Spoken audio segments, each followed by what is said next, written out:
안녕하세요. 기막힌 일을 겪고 이혼하고 돌아온 30대 여성입니다.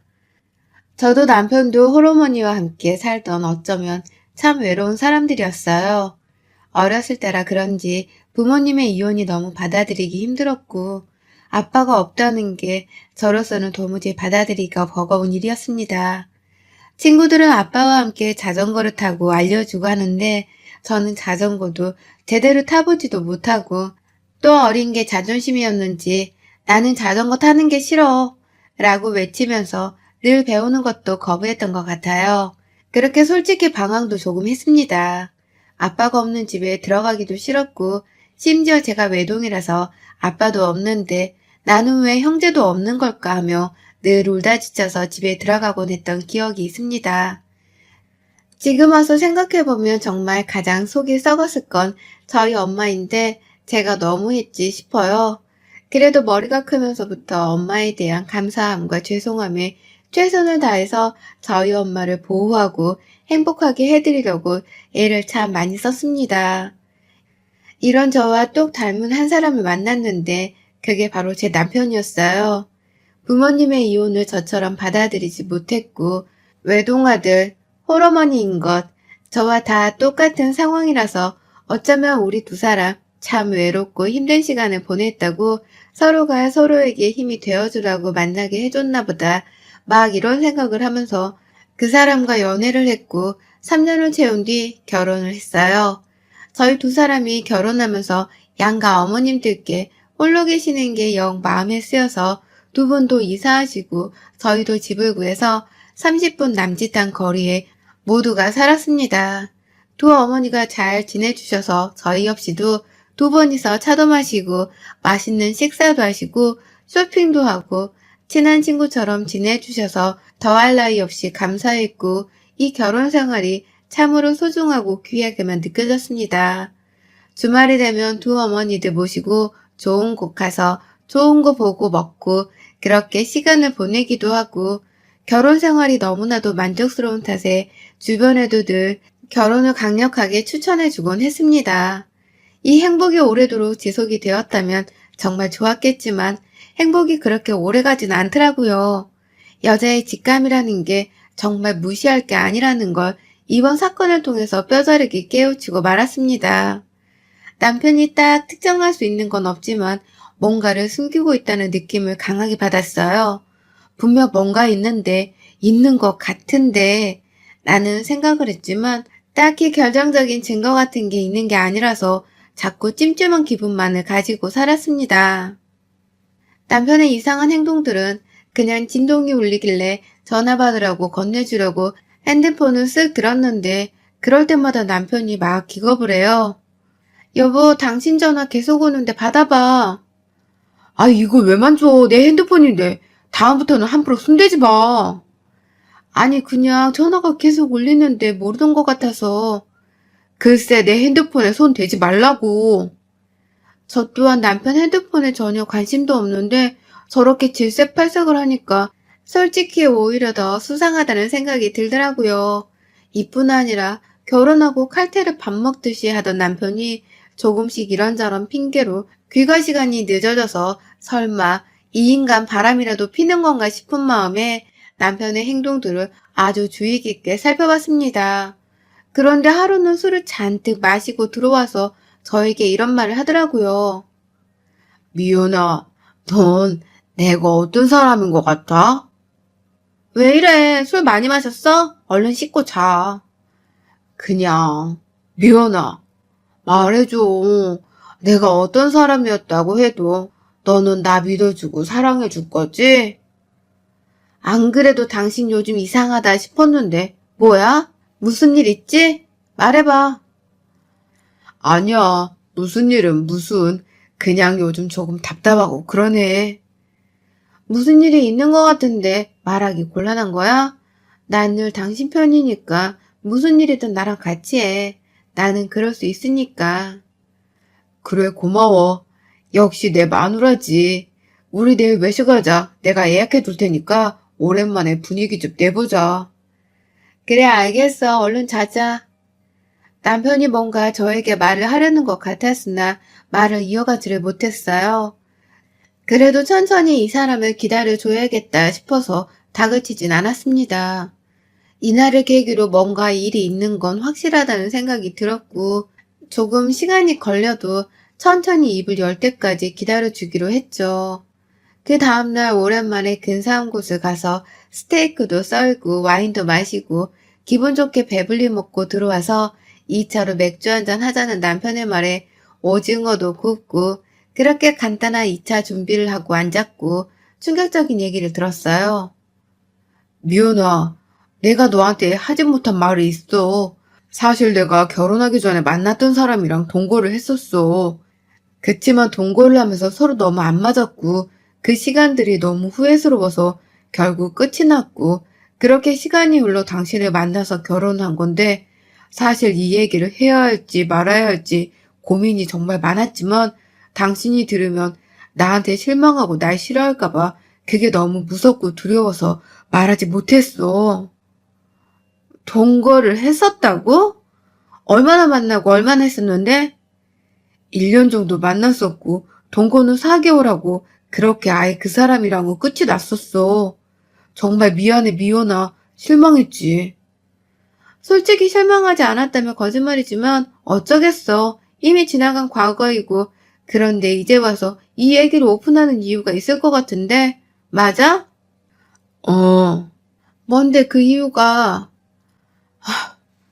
나도 지금 너무 혼란스럽고 힘든데 미연이 너가 충격받을까봐 입이 떨어지지를 않네. 그러니까 그 여자가 연락이 왔어.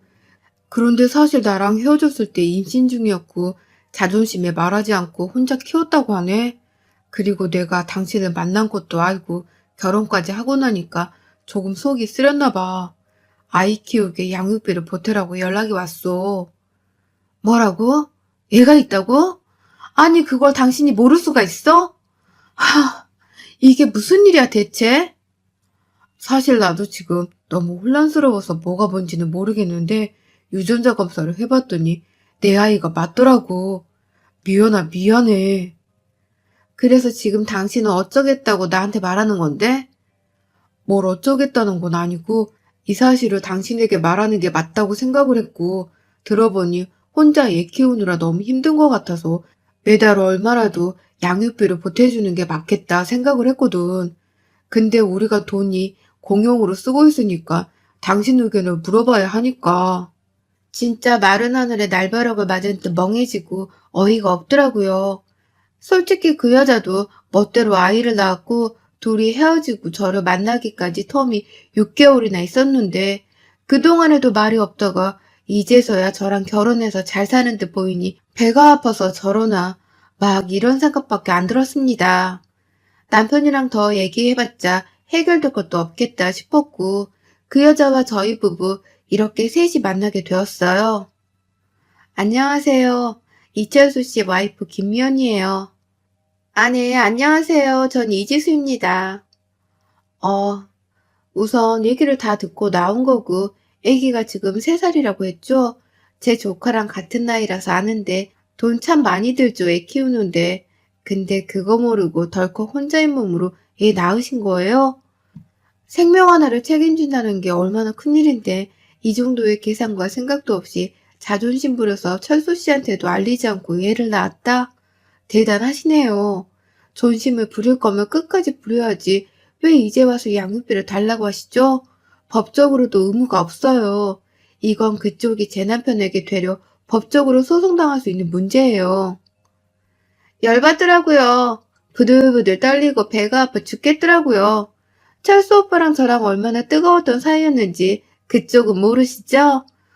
오빠랑 저는 동거를 결정할 만큼 너무 깊은 사이였고 결혼은 그쪽이 아니라 제가 그 자리에 있는 게 맞았거든요. 이지수 하면 이철수, 이철수 하면 이지수. 이건 절대 바뀔 수 없는 공식과도 같은 딱 저희 수식어 같은 존재였어요.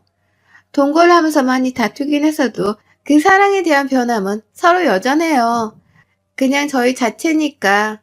그쪽이 현재 와이프일지는 몰라도 수식어와도 같은 저희 관계에 이래라 저래라 하실 자격은 없어요. 하, 사랑 타령으로 나오네. 근데 제가 생각보다 멘탈이 강해서 딱히 타격감이 없어요. 그냥 사랑 주절주절 하는 소리는 생략하고 결론만 말하죠. 그쪽이 제 남편 의견도 묻지 않고 낳은 애니까 알아서 하세요. 여지껏 가끔 사랑타랑하고 싶으면 하시던지 말던지 겨우 그 정도 돈 거? 과거? 제가 뭐 울고불고 제 남편을 잡을 것 같나요? 한심하네요. 정말 불안정했고 믿음 신뢰가 부족해서 결국 헤어진 게 그쪽 현실 관계이고 이 정도의 사건에도 흔들림이 없는 신뢰도 두터운 부부의 연을 맺은 게 저희 관계예요. 알아들었을 거라고 생각하고 여기서 그만하죠. 이미 저 여자를 만나러 갈 때 남편에게 단 한마디도 하지 말라고 신신당부를 했고 선전포고 경고를 제대로 날려주기 위해서 굳이 먼 걸음 발걸음을 했던 터라 이 정도로 말을 했으면 알아들었겠지, 문제 없겠지 생각을 하면서 집으로 돌아갔어요. 미연아, 고맙고 미안해. 당신도 나랑 같은 의견 맞는 거지? 혹시 뭐 도와주고 싶다는 그 마음 여전한 거 아니지? 아, 그럼 당연하지. 연락처도 썩 차단하고 그럴게. 근데 당신 그 애 봤어? 응. 아이한테 아빠 역할 해주고 싶은 마음 없어? 솔직했으면 좋겠어. 어차피 이렇게 된 거 더 숨길 것도 없잖아? 나중에 가서 뒤통수 치지 말고 솔직해줘. 진짜 괜찮아. 그냥 저 애구나. 이런 생각만 들었고 내가 키운 것도 아니고 존재도 몰랐어서 그런지 괜찮더라고. 남편이랑은 이렇게 정리를 했고 굳이 이 사실을 두 어머니께 알리진 않았습니다. 뭐 좋은 일이라고 동네방네 떠드나 싶어서 저희 부부선에서 정리를 하려고 했죠. 너무 이상할 정도로 조용한 나날들이 시작되었지만 저는 그냥 이 평온함을 즐기면서 남편과 조금 틀어진 믿음과 신뢰를 다시 쌓고 다시금 단단해지려고 노력을 많이 했습니다.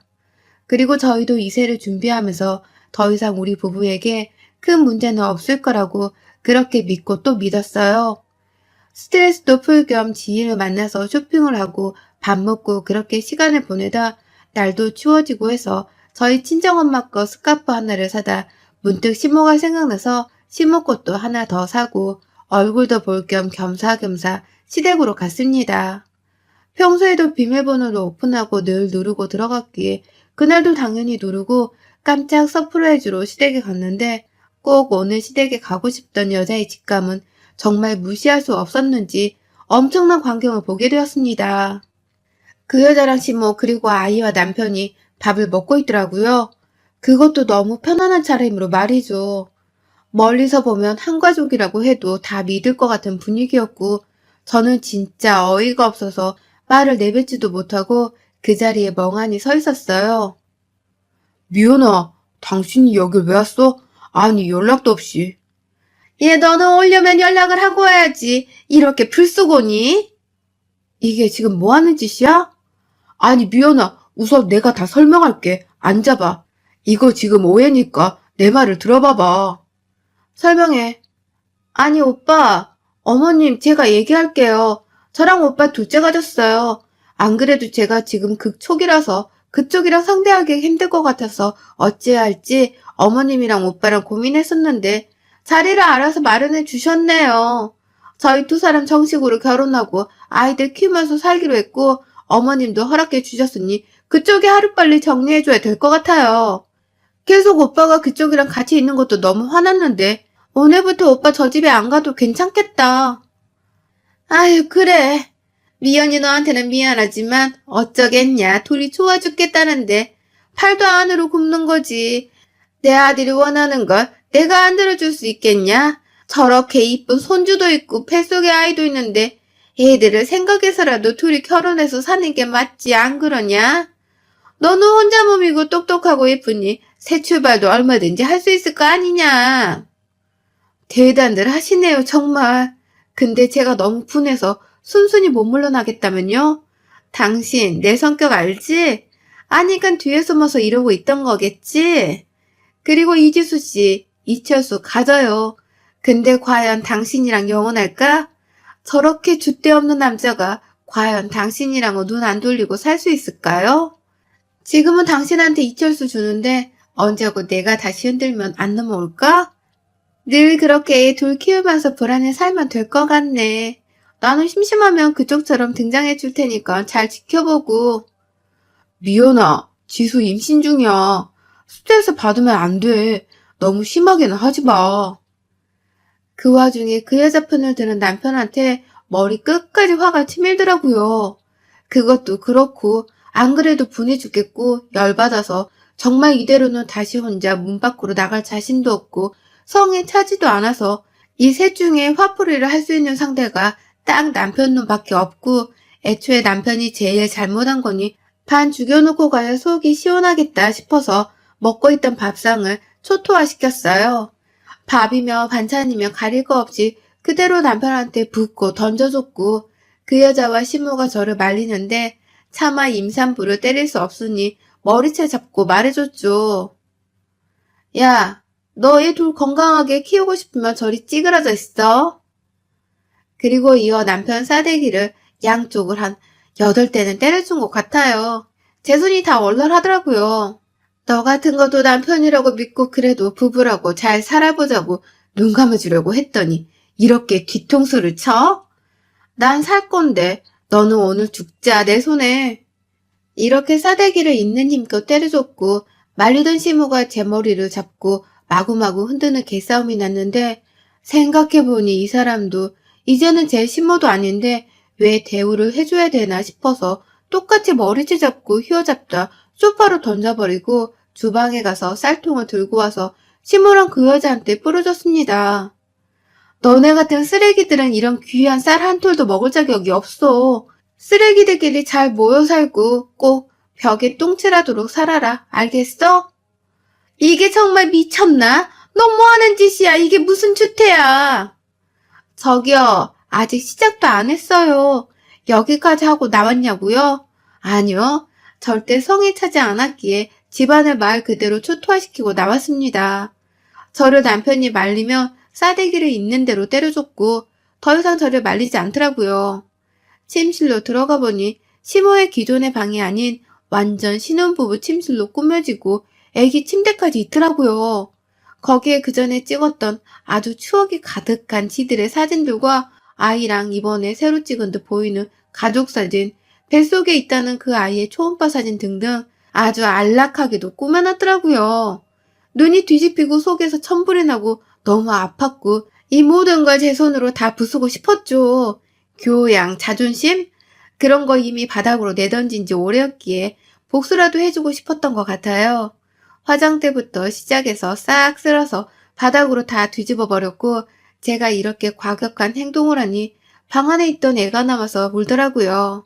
아무리 화가 나서도 저도 사람인 건지 저 어린애가 나와서 무섭다고 우는데 같이 눈물이 나더군요.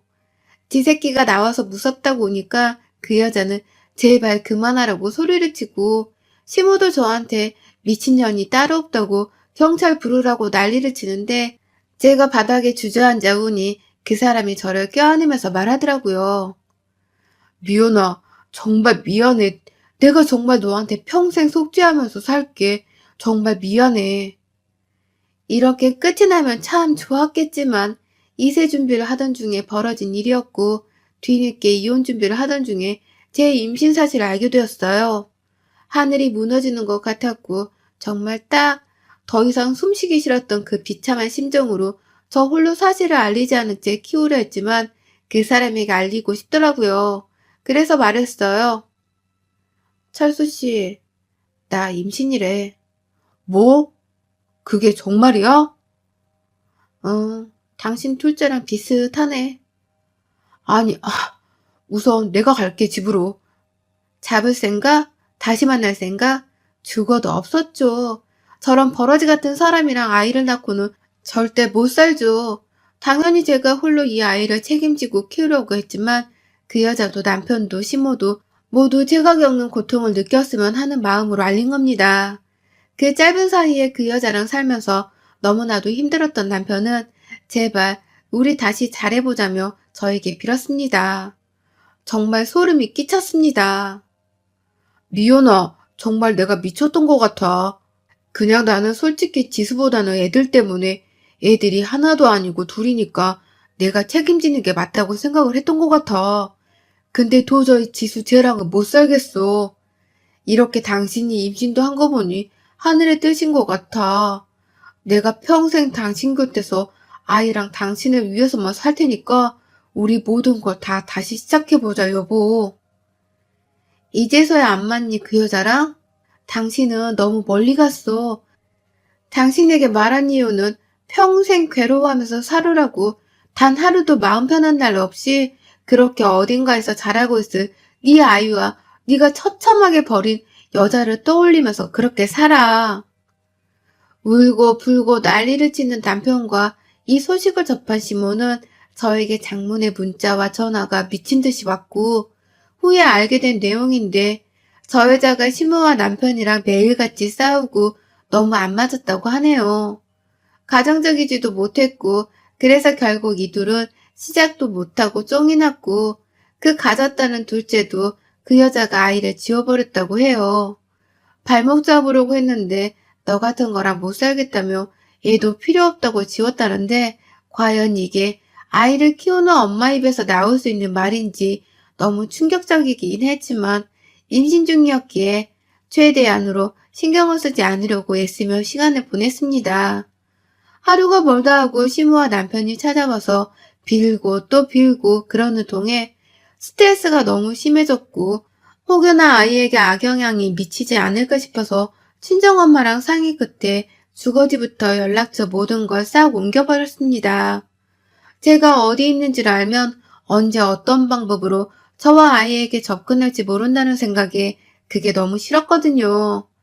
친정엄마랑 더 큰 집으로 이사를 하고 함께 살기로 했는데 처음에는 저희 엄마께서 너무 무너지시고 힘겨워하셨지만 제가 씩씩하게 잘 견뎌내는 모습에 엄마도 조금씩 힘을 내고 계시더라고요. 엄마가 제 친구이고 남편이고 아빠이고 엄마이고 그렇게 저희 두 사람과 아이 이렇게 살고 있습니다. 아이가 태어나고 제가 정말 아무것도 몰랐기에 힘들었던 부분이 한두 개가 아니었는데 친정엄마 찬스로 함께 아이를 키워나가고 있어요. 아이를 키우기 위해서 벌이가 있어야 하기 때문에 고심 끝에 집 근처에 가게를 내서 엄마랑 저랑 교대로 한식집 하나를 운영하면서 살고 있답니다. 사실 태어나서 가장 불행했고 아팠던 일이었거든요.